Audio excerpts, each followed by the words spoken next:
ব্যস্ত জীবনে একটু শান্তির ঘুম কার না পছন্দ, কিন্তু সাউথ কোরিয়ায় এই ঘুম নিয়ে হয়ে গেল এক অভিনব লড়াই। সিউলের হান নদীর পাড়ে কয়েকশো মানুষ জড়ো হয়েছিলেন কেবল ঘুমানোর জন্য। কে কত শান্তিতে দীর্ঘক্ষণ ঘুমাতে পারেন তা দেখতেই সিউল প্রশাসনের এই আয়োজন।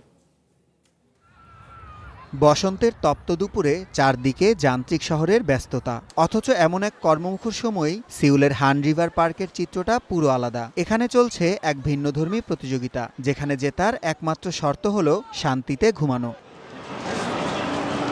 সিউল মেট্রোপলিটন কর্তৃপক্ষ আয়োজন করেছে তৃতীয় বার্ষিক পাওয়ার ন্যাপ কন্টেস্ট। রাজপুত্র থেকে শুরু করে স্লিপিং বিউটি, নানা সাজে হাজির হয়েছেন কয়েকশো ক্লান্ত নাগরিক। কড়া রোদেও গভীর ঘুমে আচ্ছন্ন ৪৪ বছর বয়সী ইউমি ইয়ন সেরা পোশাকের পুরস্কার জেতা এই প্রতিযোগী কোয়ালার সাজে আসার পেছনের কারণটাও ব্যাখ্যা করলেন।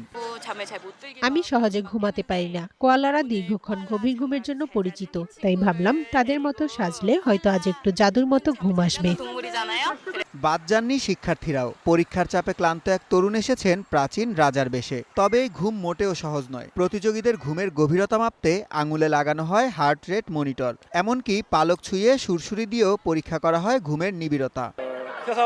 মানুষের ঘুমের মান দিন দিন খারাপ হচ্ছে। দুপুরে একটি পাওয়ার ন্যাপ মানুষকে দ্রুত চনমনে করতে পারে। এই ১.৫ ঘন্টায় তারা যেন নিজেদের রিচার্জ করতে পারেন, সেটাই আমাদের লক্ষ্য। অফিসের কাজের চাপ আর ক্লান্তি ভুলে দুর্দান্ত ঘুমিয়েছেন হুয়াং দু সং। প্রতিযোগিতায় হয়েছেন দ্বিতীয়, তবে সবাইকে ছাড়িয়ে বিজয়ী হয়েছেন ৮০ বছর বয়সী এক বৃদ্ধ।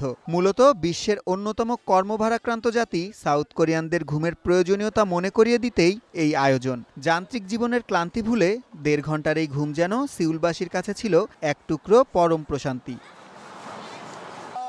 সুলাইমান সবুজ, ওয়ান ইন্টারন্যাশনাল ডেস্ক।